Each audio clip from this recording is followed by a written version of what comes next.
Color TV. Color TV machiegni pacho ma e odwa. Oimore ka moro mentiero kini machiegni weche manyien saa 3 mar otieno achiel kachiel e Color TV ka weche gi biro ni kokale lai mag tudruok mopogore opogore somo ka chiko mane dongruok e migawo mar weche mag somo odhi makare. No wuoyo kama: katika mipango yetu ya maendeleo ya taifa la Kenya, Meru iko katikati ya hiyo mambo ya maendeleo ya taifa. Watoto wetu wote wanasoma. Watoto wetu wote wanasoma. Itakuwa ni makosa makubwa kwa chief ama assistant chief kama kutapatikana mtoto katika ward yako ama kata yako ama mahali unafanya kama mzee wa mitaa ati kata yako ama mahali unafanya kama mzee wa mitaa ati ajaenda shuleni. Kila mtoto apate nafasi ya kusoma, kwa sababu hivyo ndivyo tutakavyobadilisha taifa letu la Kenya. Vile vile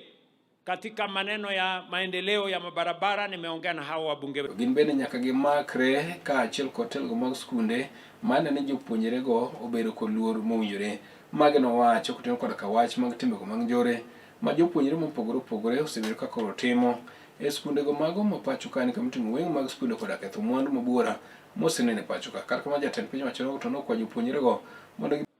where no child belong to one household alone, but to the whole community. Where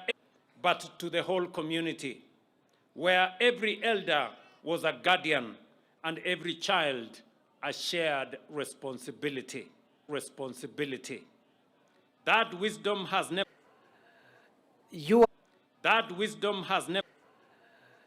You have put the highest amount of money in the education budget since independence. That this year you have invested 784 billion in our education system, competitive, relevant, accessible, and affordable to as many children in this country as possible. To beje weche mamoko ne jatend duond busiasa mar Wiper migosi Kalonzo Musyoka uwuok oko maler ni ok gibiyie kaka jok ma bende koro kwedo piny owacho ni piny owacho mondo mi odonjre kanyo kod achiel go mago mag fwambo gi keyo pacho ka. Kalonzo ka wuoch makamane olero ni Mheshimiwa Democratic Party leader, you touch Fred Matiang'i umemtouch JB Muturi. Jaribu mshike yeyote yule viongozi. Nataka mjue kwamba sisi tumeamua tutajitahidi vilivyo, tushikamane kwa sababu ya future keshoye ya watoto wetu hao. To weche mopogore kod mag siasa eni riwruogno mano mar grube 12 mag joma mine magin mondite wuodno mano ma Kibire ka chung bura mano makara chuonyo sani kanyo mamokalo grubi 10 mancho ka siling 150 ka grup ncho yuda 55 nyocha gitimo go dongruok mopogore opogore kendo tija en ringo e groups gi kang'iyo ka bende ne gitiyo gi pesa gi e yo makare. Naneno ka gitiyo go maber mana duoko wach chien mano chako go simu mochako med grube mamoko mano dong. Groups mano dongi o siling 30,000 tuta pokanno gima chal kama e turaka. Rio moro ka moro 30,000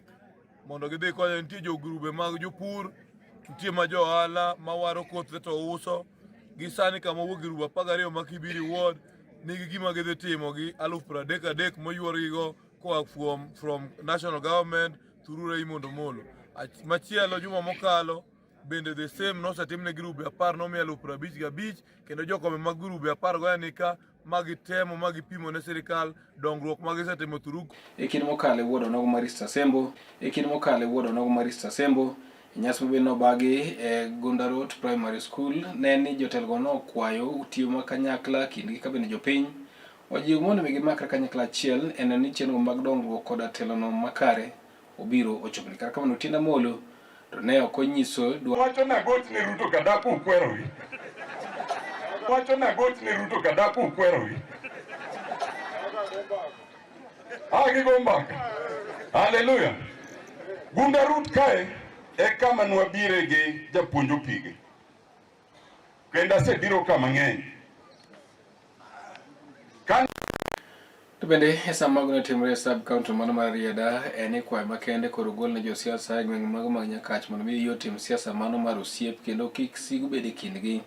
motel ne yiero maduong' mabiro magi nowacho sach nyasi mar mag josiasa mopogore opogore gweng' makoro amoyudo giendi kadomo yudo gima duong' cha to MP maka will stand tall and proud ng'ama chiemo na yiera as an MP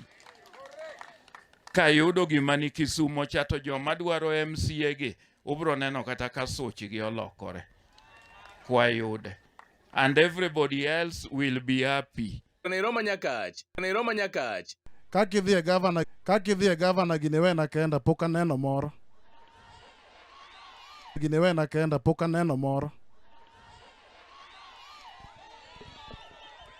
ada wacho ni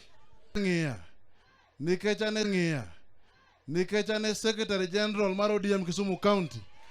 an gi kondo ma ODM ng'iyo koware Seme nyaka Muron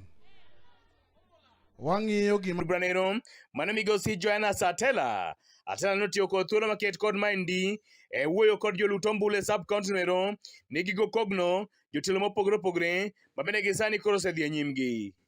Nyakach ka wawuok Sadoyo giwacho nogo moa e sub county mano ma Nyakach janeno mar tieko weche manyien saa 3 mar otieno kalo kwanyo dakika 22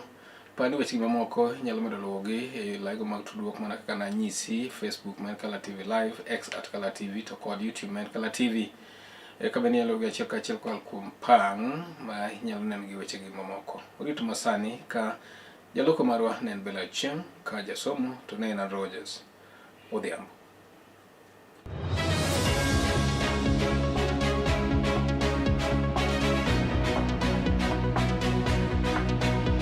Kinde mamoko